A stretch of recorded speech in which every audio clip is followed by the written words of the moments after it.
శ్రీమంతుడు cinema దర్శకుడు కొరటాల శివకు ఈరోజు సుప్రీంకోర్టులో చుక్కెదురైంది.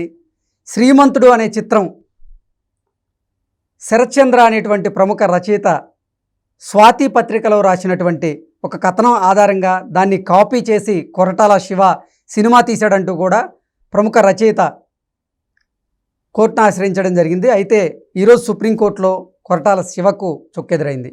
ఇక ఈ అంశానికి సంబంధించి మనతో మాట్లాడేందుకు ప్రముఖ సినీ క్రిటిక్ దాసరి విజ్ఞాన్ మనతో ఉన్నారు. ఆయనతో మాట్లాడదాం. విజ్ఞాన్ గారు హాయ్ అండి. హాయ్. శ్రీమంతుడు సినిమా దర్శకుడు కొరటాల శివకు ఈరోజు సుప్రీంకోర్టులో చుక్కెదురైంది. ఆ కథ కాపీ అంటూ కూడా ఆ కథకు సంబంధించినటువంటి రచయిత గతంలో నాంపల్లి కోర్టులో వేశారు.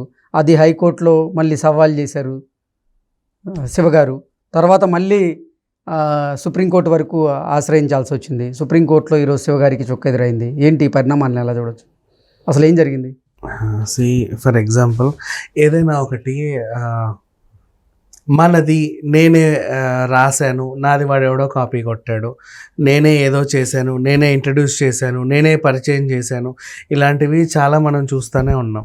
నెంబర్ 1, ఎవడో ఏదో రాశాడు, పిచ్చుక మీద ఒక చిన్న కథ రాశాడు, ఎవడో అడ్రస్ లేనోడు. చాలా ధైర్యంగా చెప్తున్నా వాడు అడ్రస్ లేనోడే. అండ్ దాన్ని ఆ ప్రేరణ పొంది ఒక చిన్న సినిమా రూపొందించి బలగం అనే ఒక అద్భుతమైన కథ వచ్చింది. అది ఎక్కడికో వెళ్ళింది. అంటే ఆల్మోస్ట్ ఇంకా అవార్డ్స్ కూడా బాగానే వచ్చాయి. ఎంత చెప్పినా తక్కువే బలగం గురించి.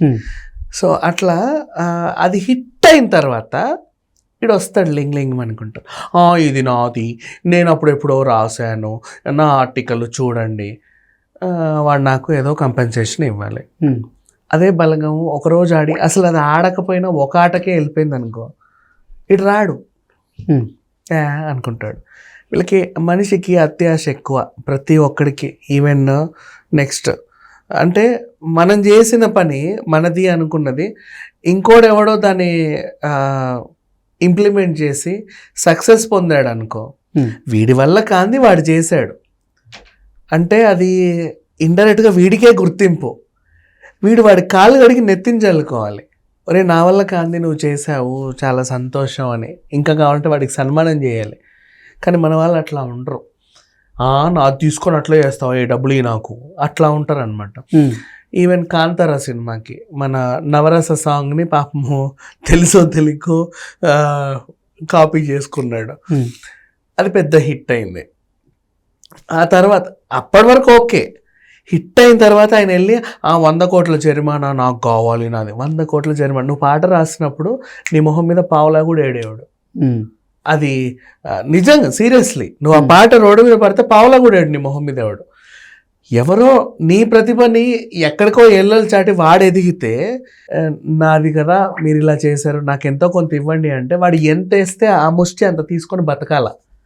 కానీ అట్లా కాదు, వీళ్ళు ఏం చేస్తారంటే కాలర్ ఎగలేస్తారు, అంత ఇంత అని. నెక్స్ట్ మళ్ళీ ఆ తర్వాత మధ్యకాలం ఎవరు వచ్చారు, సొంత కథ కాదు, సొంత రచన కూడా కాదు, కోమలి సారంగ దరియా సాంగ్. అసలు ఆమెది కానే కాదు, ఆమె పరిచయం చేసింది జస్ట్ అట్లా జానపదగా. అదేదో సుద్దాల అశోక్ తేజకు నచ్చి ఆయన దాన్ని ఇంప్లిమెంట్ చేసి రకరకాల మార్పులు చేసి నెక్స్ట్ మన శేఖర్ కమల సినిమాలో పెడితే అది పెద్ద హిట్ అయిపోయింది. వెంటనే వచ్చింది లైమ్లైట్లో, నాకు డబ్బులు ఇవ్వాలి, నాకు అది చేయాలి, ఇది చేయాలి అని చెప్పేసి. అట్లే ఉంటుంది అత్యాశ మనిషికి, ప్రతి ఒక్కడికి అంతే కామన్. ఇదే కోవకు చెందినోడు వీడు. ఈ శేఖర్ చంద్ర ఏదో కథ రాసుకున్నాడు, సరే బాగానే ఉంది. ఆ తర్వాత అది ఒక మహేష్ బాబు లాంటి ఆయన, ఇప్పుడు అదే మహేష్ బాబు నిన్నగాక మొన్నగా కుర్చీ మడత పెట్టి, అది ఎవడో ఒక అడుక్కు తినే ఆయన రోడ్డు మీద జస్ట్ ఒక యాంకర్, మన యాంకరే గౌతమి, మనమ్మాయి వెళ్ళి మైక్ పెడితే కుర్చీ మడత పెట్టి అని ఏదో బూతు మతం మాడాడు. అది అప్పుడు బాగానే ఉండే, ఆమె చేసిన 6-7 months కూడా అది పోలా, అన్ఎక్స్పెక్టెడ్. మరి ఎక్కడ ట్రెండ్ అయిందో కానీ అనూహ్యంగా 7th 8th month అది పిక్చర్ ట్రెండ్ అయింది. ఇప్పుడు ఒక సినిమాలో పాటలాగా అయింది. అట్లా ఏది ఎప్పుడు ఎట్లయితే తెలియదు. ఇప్పుడు ఆయన వచ్చి నాకు 1 కోటి రూపాయలు 10 కోట్లు అది నేనే సృష్టించాను, ద బుల్షిట్ పీపుల్. అసలు వాళ్ళని చూస్తే అసహ్యం వేస్తుంది నిజంగా.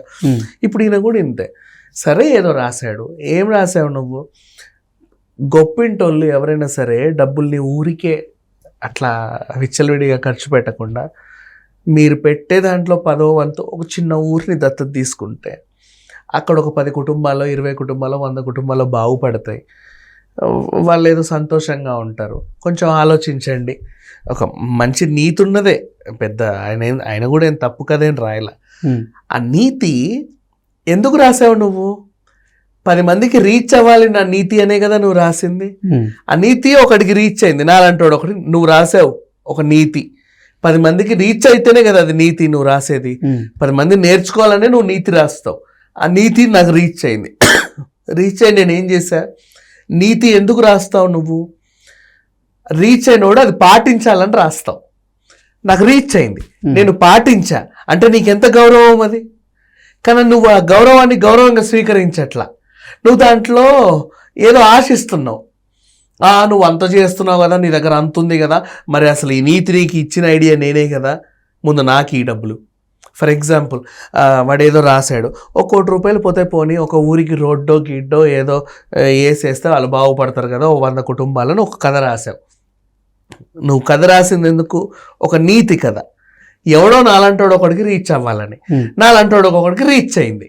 ఆ నాలంటోడు ఏం చేశాడు? అరే ఇది ఇంత నిజంగా బాగుంది, మొన్న అనవసరంగా అదేదో డైమండ్ నెక్లెస్ కొని అట్లీస్ రేసా, ఇంకేదో కొన్ని ఇట్లీస్ రేసా, దాని బదులు ఒక ఊరు బాగుపడుతుంది. అరే ఇంత మంచి పని నేను చేశానంటే వాళ్ళు నన్ను ఎంత పొగుడుతారు, అబ్బా నిజంగా నాకు స్ఫూర్తినిచ్చిందని ఈ ఆర్టికల్ చదివినోడు కూడా వీడెవడో మంచి సలహా ఇచ్చాడని గుండెలకు హత్తుకొని వాడు ఒక మంచి పని చేస్తాడు. ఏం చేస్తాడు? ఆ 100 కోట్లు పెట్టి ఆ ఊరికో రోడ్డు, ఒక చిన్న హాస్పిటల్, లేదా మంచి మరుగుదొడ్లు, లేకపోతే మహిళలు ఉంటే వాళ్ళకి శానిటరీ ప్యాడ్స్, ఇంకేవో వాట్ ఎవర్ ఒక మంచి పని చేస్తాడు దత్తత తీసుకొని, లేదా చిన్న స్కూల్లో ఏదో ఒకటి కట్టించి వదిలేస్తాడు. ఇప్పుడు వాడికి ఏంటి? వీడు గురువు లాగా, ఓ గురువు నాకు ఏదో హితబోధ చేశాడు దేవుడిలాగా, నేను చదివాను, ఇన్ని డబ్బులుండి ఏం చేస్తున్నా, ఇన్ని ఖర్చులు పెడుతున్నా. అదేదో ఇప్పుడు నా ఉంగరం కాస్టే ఇంత ఉంది, అది ఒక ఉంగరము అక్కడ పడేస్తే ఓ 10 కుటుంబాలు బాగుపడుతున్నాయి. నేను పెట్టుకొని ఏం సంబరపడుతున్నా, ఆ ఉంగరం అక్కడ వేస్తే 10 కుటుంబాలు బాగుపడుతున్నాయి, అంతకంటే మంచి ఉందని వీడికి కూడా మనసుకు అనిపించలా. వాడు ఒక ఆర్టికల్ చదివి ప్రేరణ పొందాడు. ఆ ఆర్టికల్ రాసినోడు వీడికి గురువు.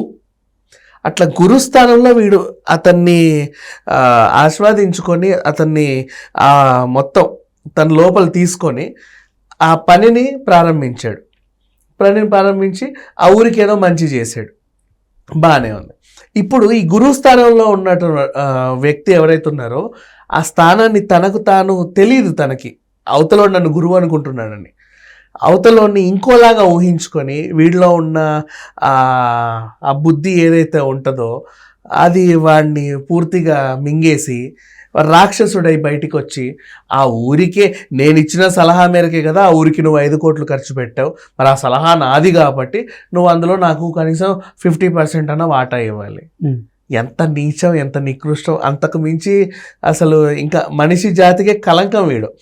సో అతను రచయిత, అఫ్కోర్స్ ఇతని రాతబట్టే ఇంకో మనిషి ప్రేరణ పొంది ఏదో చేశాడు, అది బాగానే ఉంది.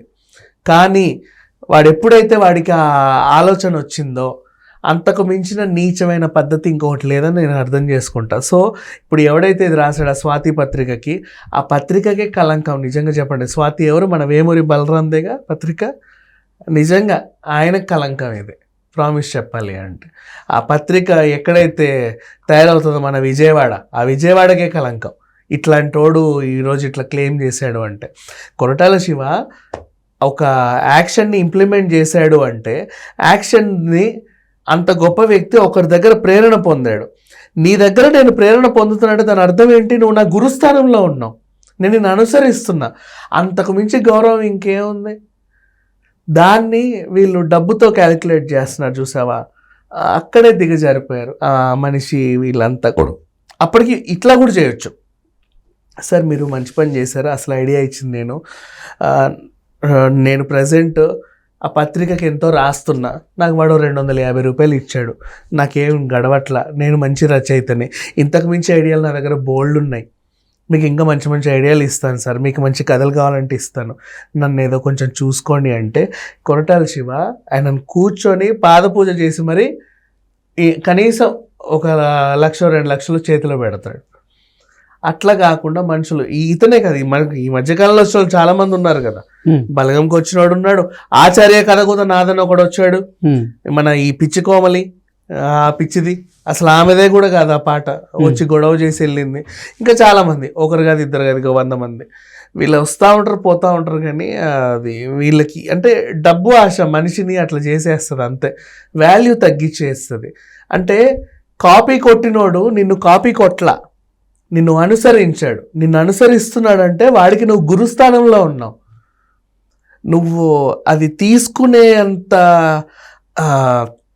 స్తోమత కూడా నీలో లేకుండా పోయిందనేది నా అభిప్రాయం. అంతమించి ఇంకేంలా. ఇప్పుడు కొరటాల సరే ఏదో కేసు వాడేదో వేసాడు కోర్టులో, ఏం చేయాలి ఇప్పుడు కొరటాల చెప్పు? ఆ శ్రీమంతుడు సినిమా నుంచి ఆయన చేసింది మంచి. ఇంకా చెప్పనా, శ్రీమంతుడు సినిమా వల్ల ఆ టైంలో తెలంగాణ ముఖ్యమంత్రి అయినటువంటి కేసీఆర్ కనీసం 3-4 గ్రామాలను దత్తత తీసుకున్నాడు.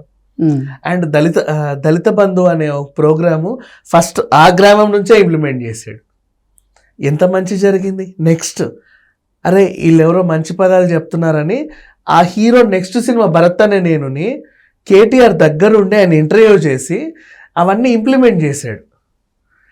అవి అంటే సొసైటీని బాగుపరిచేవి. అప్పుడు ఈ ఐడియాని ఎవరైతే ఫస్ట్ స్టార్టింగ్ తెచ్చాడో ఆ రైటర్ ఎంత గొప్పగా ఫీల్ అవ్వాలి, కానీ గొప్పగా ఫీల్ అవ్వట్లా. వీళ్ళు ఏదో ఒకటి క్లెయిమ్ చేసుకొని నాకు ఇంత రావాలి అని చెప్పేసి వాళ్ళ వాల్యూని వాళ్ళే పోగొట్టు, వాళ్ళ గురించి మాట్లాడుకోవడం దండగా.